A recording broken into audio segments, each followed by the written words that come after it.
আগামী সেপ্টেম্বরে দেশে বিএনপি বড় কোনো ঘটনা ঘটাতে পারে।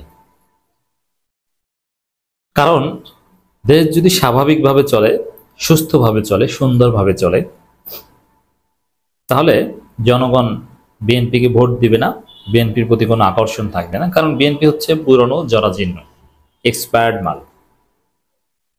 লন্ডনের হুকুমে চলে, স্বাধীন বাংলাদেশে তারা আসতে পারে না, ভীরু কাপুরুষ নেতৃত্ব। এই জায়গায় বিএনপির কোনো খাওয়া নেই এবং বিচারের আগে, সংস্কারের আগে দেশে কোনো নির্বাচন হবে না। বিএনপির এই সন্ত্রাস চলাকালীন সময়ে কোনো নির্বাচন হবে না। পিআর সিস্টেম নিশ্চিত হওয়ার আগে কোনো নির্বাচন হবে না। আগে স্থানীয় সরকার নির্বাচন হতে হবে। বিএনপি এগুলো টের পেয়েছে, যার ফলে বিএনপি এখন ষড়যন্ত্র করছে যে সেপ্টেম্বরে একটা অঘটন ঘটানো যায় কিনা। তো এই যে দেখছেন যে যুবদল নেতার পায়ের রক কেটে হত্যা, মানে আগে গুলি করে হত্যা, তারপরে রক কাটা, মানে রক কাটা বিএনপি করেছে। মিটফোর্ডের সামনে যে মধ্যযুগীয় আইএমএ জাহেলিয়াত স্টাইলে হত্যাকাণ্ড, এগুলো তারেক রহমানের নির্দেশে হচ্ছে। কেন? দেখাচ্ছে যে দেশের অবস্থা ভালো না, নির্বাচন দাও। তো এইভাবে তো আইনশৃঙ্খলা পরিস্থিতির অবনতি দেখিয়ে নির্বাচনের দাবি করছেই, যে নির্বাচন ছাড়া এগুলো সমস্যার সমাধান হবে না। এবং এই যে মিটফোর্ড সামনে সোহাগ হত্যাকাণ্ড, এগুলো কেন্দ্র করে বিএনপির কিছু ছাত্রী বুদ্ধিজীবী আছে, এরা বলছে যে এগুলো দমন করার জন্য বিএনপিকে ক্ষমতায় আসতে হবে। তোমাকে ক্ষমতায় কে বসাবে বাবা, কে ভোট দিবে? এগুলো দমন করার জন্য, এগুলো প্রাতিষ্ঠানিক বৈধতা পাবে পাথর মেরে হত্যাকাণ্ড বিএনপি ক্ষমতায় আসলে। বিএনপি ক্ষমতায় আসতেই দেওয়া যাবে না। বিএনপি জানে যে তাদের অবস্থা খারাপ, এই জন্যে এখন দেখছে যে এরকম যদি চাঁদাবাজিকে কেন্দ্র করে হত্যাকাণ্ড ঘটায়, রক কাটে, তাতে জনগণ ক্ষুব্ধ হয়ে ওঠে। তাতে ইউনূসকে গালি দিয়ে নির্বাচনের দাবি জনগণ করে না, বরং নির্বাচনের দাবি আরো ধামাচাপা খায়। তাহলে কি করতে হবে? দেশে কোনো অর্থনৈতিক সংকট বাঁচাতে হবে, দুর্ভিক্ষ আনতে হবে। তখন মানুষ ইউনূস সরকার গালি দিবে, নির্বাচন চাইবে। যা এই সরকার পারে না, নির্বাচিত সরকার দরকার। বিএনপি তো কথা বলছে নির্বাচিত সরকার ছাড়া ইনভেস্টমেন্ট আসবে না, অর্থনীতির চাকা ঘুরবে না, নানান কিছু বলছে। কিন্তু এগুলো ফাও থিওরি, এগুলো যে ভুয়া কথা, এটা সবাই জানে। তা কি করা যায়? এই জন্যে বিএনপি এখন বাংলাদেশে একটা কৃত্রিম সংকট, কৃত্রিম দুর্ভিক্ষ তৈরির মহা ষড়যন্ত্রে লিপ্ত হয়েছে, যেটা রুহুল কবির রিজভির বক্তব্যে স্পষ্ট হচ্ছে। এটা সরকারের জন্য একটা জরুরি সতর্কবার্তা যে বিএনপি ষড়যন্ত্র করতে যাচ্ছে। সেপ্টেম্বরের মধ্যে দেশে দুর্ভিক্ষের আলামত দেখা যাচ্ছে। রিজভি, অর্থনীতিবিদরা কেউ বলছে না যে সেপ্টেম্বরের মধ্যে দেশে দুর্ভিক্ষের আলামত দেখা যাচ্ছে। দেশে না, সারা পৃথিবীতে কোথাও কোনো দুর্ভিক্ষের আলামত দেখা যাচ্ছে না। তা বিএনপি দুর্ভিক্ষের আলামত কোথায় দেখতে পাচ্ছে? এর উত্তর হচ্ছে বিএনপি নিজেরা কৃত্রিম সংকট তৈরি করে, ষড়যন্ত্র করে বাংলাদেশি দুর্ভিক্ষ তৈরি করতে পারে, যাতে মানুষ ফুঁসে ওঠে যে না, এইভাবে চলবে না, নির্বাচন দাও। তো সেপ্টেম্বরে দুর্ভিক্ষ তৈরি করার ষড়যন্ত্র করছে বিএনপি।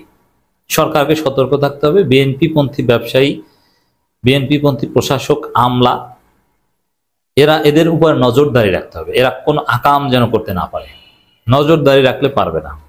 অবশ্য বিএনপির ভাগ্য খারাপ যে আকাম করতে গেলে সবসময় ধরা পারে না।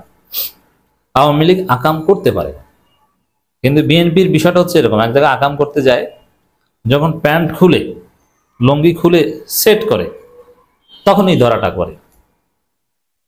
যেরকম 2006 সালে ডিসেম্বর একটা নির্বাচনে সব সাজিয়েছিল, ভুয়া ভোটার তালিকা, বিচারপতির বয়স বাড়ানো, ইয়াজউদ্দিনকে শেষে তত্ত্বাবধায়ক সরকারের প্রধান উপদেষ্টা বানিয়েছিল। কিন্তু নির্বাচনটা হবে সব রেডি, খুলে রেডি, ধরা পড়েছে। 1/11 এসে গেছে।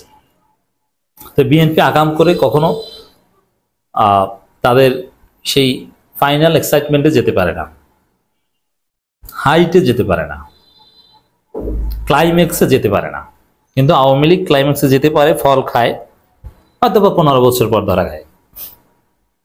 বিএনপি সাথে সাথে ধরা খায়। এজন্য এই সেপ্টেম্বরের মধ্যে দুর্ভিক্ষের আলামত যে বলছে, তো এই দুর্ভিক্ষ ঘটাতে গেলে বিএনপি ধরা পড়বে। বিএনপি পন্থী ব্যবসায়ীরা, অনেকে যারা তারেক রহমানের কথাই দুর্ভিক্ষ ঘটাতে যাবে, এরাই ধরা পড়বে। দেখি আমরা সতর্ক করে দিচ্ছি। আর অর্থনীতির পরিবেশে বা কোনো দুর্ভিক্ষের বাংলাদেশ তো দূরে, লেট অ্যালোন বাংলাদেশ, সারা পৃথিবীর কোথাও নেই, খাওয়া কথা। আর রিজভি কি অর্থনীতি বুঝেন? কি মনে হয় কবিতা ছাড়া কিছু বুঝেন রিজভি? আইনের শিক্ষকে কি আইন বুঝেন? পড়াশোনা করেন না, রিজভি এগুলো বুঝেন না, কোনো অর্থনীতিবিদ এটা বলেন নাই। এখন যদি আমরা ধরে নিই যে হ্যাঁ রিজভির কথা ঠিক, সেপ্টেম্বরের মধ্যে দেশে দুর্ভিক্ষের আলামত, তাহলে এই দুর্ভিক্ষ চলাকালীন সময়ে নির্বাচনে তো শত শত হাজার কোটি টাকা লাগে, এত টাকা খরচ করে নির্বাচনের দরকার নেই। কেমন হয়? দুর্ভিক্ষের মধ্যে কিসের নির্বাচন? পেটে ভাত নাই, আপনি নির্বাচন কিসের? কিসের নির্বাচন? এর উত্তর দিতে পারবে রিজভি? যেহেতু দুর্ভিক্ষের আলামত দেখা যাচ্ছে, তাহলে ভাই নির্বাচনের দরকার নাই, টাকা খরচ করা দরকার নেই। নির্বাচন মানে প্রচুর টাকা খরচ। এর মধ্যে এই দুর্ভিক্ষের মধ্যে নির্বাচন, এটা একটা বিলাসিতা, এটা করা যাবে না। দুর্ভিক্ষের আলামতের মধ্যে কোনো নির্বাচন চাই না। ক্লিয়ার কথা? আর বাস্তবে হচ্ছে এটা রিজভিদের ষড়যন্ত্র, তারেক রহমানের ষড়যন্ত্র। দেশের সার্বিক অর্থনৈতিক পরিস্থিতি বিবেচনায় দেশে দুর্ভিক্ষের আলামত দেখছে বিএনপি। দেশের চলমান এই সংকট নিরসনে নির্বাচনের কোনো বিকল্প নেই বলে মন্তব্য করেছেন দলটির সিনিয়র যুগ্ম মহাসচিব রুহুল কবির। ওই যে দুর্ভিক্ষ দেখা যাচ্ছে, নির্বাচন, এর মানে নির্বাচন দাবি করার জন্য এই দুর্ভিক্ষ সাজাচ্ছে। আরে ভাই, দুর্ভিক্ষের আলামতের কারণে তো নির্বাচনের থেকে ফিরে আসা উচিত, তফসিল ঘোষণা করলেও বাদ দেওয়া উচিত যে খরচ করা যাবে না। আর দুর্ভিক্ষ ঠেকানোর জন্য নির্বাচন চান, এটা কোন থিওরিতে আছে? ইকোনমিক্স পড়েছেন? দুর্ভিক্ষ নিয়ে অনেক থিসিস হয়েছে, কোন থিসিসে আছে, কোন রিসার্চ ফাইন্ডিংসে আছে যে দুর্ভিক্ষ ঠেকাতে হলে নির্বাচন দিতে হবে? কোন ইকোনমিক মডিউলে আছে? আপনি কোথায় পেয়েছেন এইসব উদ্ভট কথাবার্তা? আগামী সেপ্টেম্বরের মধ্যে দেশে দুর্ভিক্ষ দেখা দিতে পারে বলে আশঙ্কা প্রকাশ করেছেন রিজভি। তিনি বলেন, নির্বাচনের মধ্য দিয়ে জনগণের ভোটের অধিকার ফিরে পেলে সব সমস্যার সমাধান। আচ্ছা, ভোটের সাথে দুর্ভিক্ষের সম্পর্ক কি? ভোট দিলে দুর্ভিক্ষ হবে না মানে পাগল ছাগল কত প্রকার ও কি? দুর্ভিক্ষ ঠেকবে যদি ফসল হয়, দেশে ভালো উৎপাদন হয়, অর্থনীতির চাকা ঘুরে, গার্মেন্ট সচল থাকলে, আমদানি রপ্তানি সব ঠিক থাকলে, রেমিটেন্স ঠিক মতো আসলে দুর্ভিক্ষ হবে না। প্রপার ম্যানেজমেন্ট হতে হবে, এফিসিয়েন্ট ইউজ করতে হবে আমাদের সম্পদের, আননেসেসারি এক্সপেন্ডিচার কাট করতে হবে। এটা হচ্ছে দুর্ভিক্ষ মোকাবেলার অর্থনৈতিক থিওরি। সরকারের ব্যয় কমাতে হবে, বিলাসী দ্রব্য আমদানির ক্ষেত্রে এমবার্গো ইম্পোজ করতে হবে। এটা হচ্ছে দুর্ভিক্ষ ঠেকানোর থিওরি। এফিসিয়েন্ট ম্যানেজমেন্ট নিশ্চিত করতে হবে সম্পদের। আপনি ভোট দিলে দুর্ভিক্ষ ঠেকবে, এইসব ফালতু কথা কোথায় পেয়েছেন? ভোটের সাথে দুর্ভিক্ষের সম্পর্ক? যে বিএনপি নেতাদের যে মাথা কাজ করছে না, ক্লিয়ার। তবে সতর্ক বার্তা যে আমরা ষড়যন্ত্র রুখে দিব, এই সেপ্টেম্বরে কোনো ষড়যন্ত্র বাস্তবায়ন হতে দিব না। আর যদি বাইচান্স দুর্ভিক্ষ হয়, তাহলে তো নির্বাচনের প্রশ্নই আসে না। আবারও ডক্টর ইউনূস সরকার কয়েকটা সিদ্ধান্ত নিয়েছে, যেটা যুগান্তকারী সিদ্ধান্ত, যুগ শ্রেষ্ঠ সিদ্ধান্ত, ঐতিহাসিক সিদ্ধান্ত। সিদ্ধান্তটার প্রভাব, তাসির, ফলাফল এতটাই বেশি যে বাংলাদেশের 54 বছরের রাজনীতির যে মূল সমস্যা, এর মানে কারচুপি নির্বাচন, এই সমস্যার সমাধান হবে বা গ্রহণযোগ্য সমাধানের সিদ্ধান্ত নিয়েছে। এই একটা দুইটা সিদ্ধান্তে বাংলাদেশের রাজনীতির গতিপথ একদম পাল্টে যাবে, যেটা ডক্টর ইউনূস সিদ্ধান্ত নিয়েছে। মজার বিষয়, একের পর এক সিদ্ধান্ত নিচ্ছে ইউনূস সরকার, ঐক্যমত্য কমিশন। এটা কিন্তু বিএনপির বিরুদ্ধে, যে বিএনপি এগুলো চাচ্ছে না কিন্তু হচ্ছে। যেমন একই ব্যক্তি দুইবার, একই ব্যক্তি প্রধানমন্ত্রী এবং দলীয় প্রধান হতে পারবেন না। বিএনপির বিরুদ্ধে যে সিদ্ধান্ত নিয়েছে, এটাও যুগান্তকারী। এবারের সিদ্ধান্ত এর চাইতে বড়। প্রধান বিচারপতি নিয়োগ, যেমন বিএনপির একটা মৌলিক কনসেপ্ট আছে যে প্রধানমন্ত্রীর ক্ষমতাকে খর্ব করছে ঐক্যমত্য কমিশনের প্রস্তাবনাগুলো, অতএব এগুলো মানা যাবে না। প্রধানমন্ত্রী হাত পা বেঁধে দিচ্ছে, এনসিসির বিরোধিতা করছে, নানান কিছু, যে এটা কে করবে, এটা কে করবে না, সাংবিধানিক প্রতিষ্ঠানগুলোর প্রধান নিয়োগ কিভাবে হবে, নানান বিষয়ে বিএনপির অভিযোগ যে সরকার বা সরকারের প্রস্তাবনাগুলো প্রধানমন্ত্রী হাত পা বেঁধে দিবে, এতে আরো জটিলতা তৈরি হবে। এবং ফাহাম আব্দুল সালামদের মতো ডেসপিকেবল মাদারবোর্ডরাও দেখবেন যে এই বয়ান বা এর পক্ষে লেখালেখি করে, যে না না না না, এটা প্রধানমন্ত্রী হাত পা বেঁধে দিবে, এটা ঠিক হচ্ছে না, এতে জটিলতা তৈরি হবে। কিন্তু না, বিএনপির এসব চিন্তা দর্শন বা এইসব থিওরির ঊর্ধ্বে উঠে এগুলোর বিরুদ্ধে, যে এগুলোকে উপেক্ষা করে, ওভারলুক করে, জনগণের আশা আকাঙ্ক্ষা, জনগণের প্রত্যাশার ভিত্তিতে, অধিকাংশ রাজনৈতিক দলের মতামতের ভিত্তিতে ডক্টর ইউনূস সরকার একের পর এক সিদ্ধান্ত নিচ্ছে। নীরবে নিভৃতে একটা বড় কাজ হয়ে গিয়েছে, বিশাল কাজ, বিরাট অর্জন। বাংলাদেশের 54 বছর রাজনীতির মূল সমস্যা ছিল সুষ্ঠু নির্বাচন, এবং এই নির্বাচনের কারচুপিটা কে করত?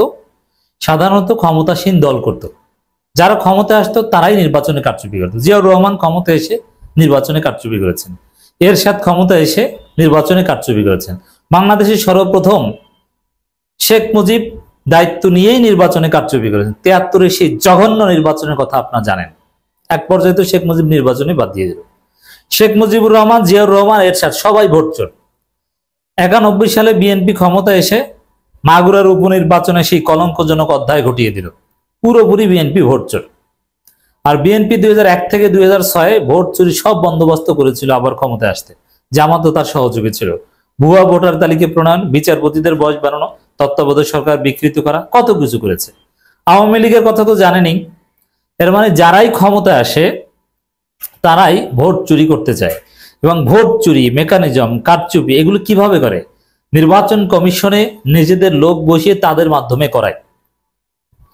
এজন্য বাংলাদেশের 54 বছরের ইতিহাসে প্রধানতম সমস্যা সুষ্ঠু নির্বাচন না হওয়া। আর সুষ্ঠু নির্বাচন না হওয়ার পেছনে সরকারি দল এবং তাদের পকেট কমিশন, নির্বাচন কমিশন দায়ী।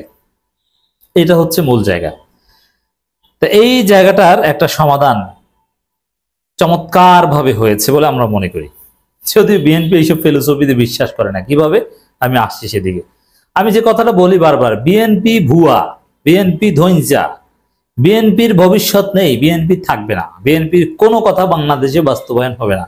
কারণ বিএনপি গণবিরোধী রাজনীতি করছে, বিএনপি ভারতপন্থী রাজনীতি করছে, বিএনপি চান্দাবাজি, লুটপাট আর পুরনো বন্দোবস্তের রাজনীতি করছে। নতুনত্বকে বিএনপি ওয়েলকাম করতে রাজি না।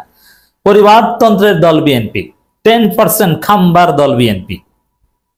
দর্শক,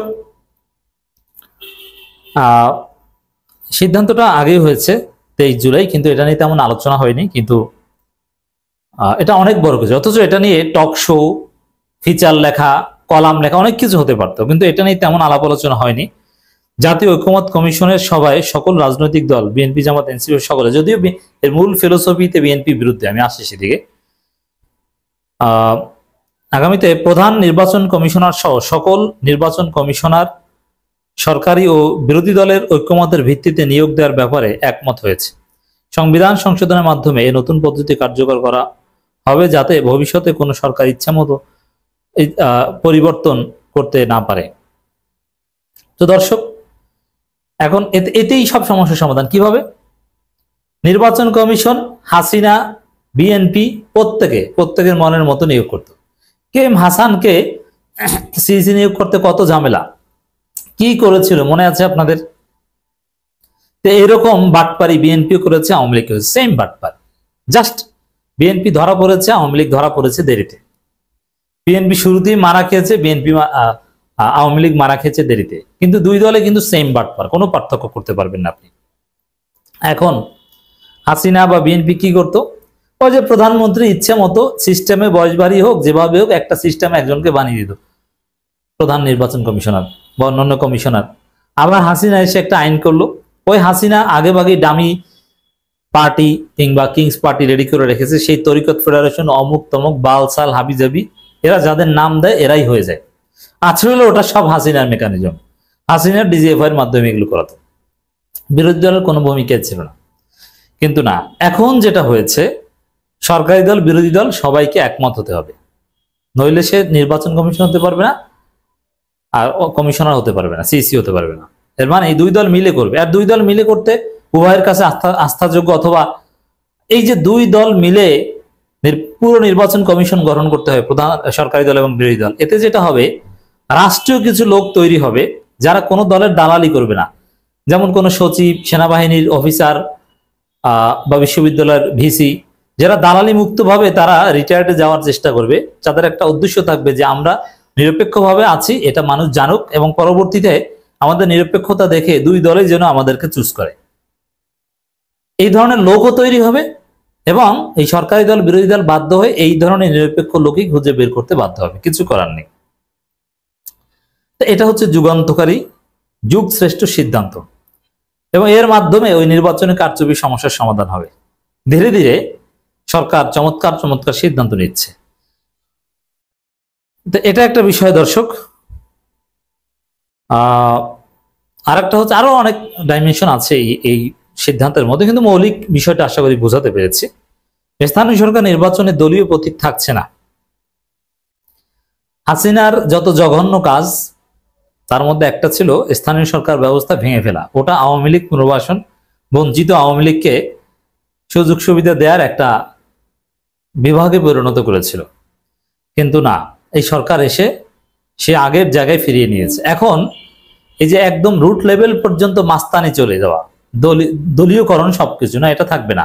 সমাজে কিছু ভালো লোক তৈরি হবে, বিভিন্ন শ্রেণী পেশার মানুষ, শিক্ষক, আইনজীবী, অনেকে আছে যে কোনো রাজনীতি করবে না, কিন্তু সমাজের কাছে গ্রহণযোগ্য হবে। তাদেরকেই চেয়ারম্যান, উপজেলা চেয়ারম্যান, ভাইস চেয়ারম্যান, এমনকি সিটি কর্পোরেশন মেয়র বানাবে। বিখ্যাত লোক, টাকা পয়সা আছে, দান খয়রাত করে, ভালো লোক, সে সিটি কর্পোরেশন মেয়র হবে।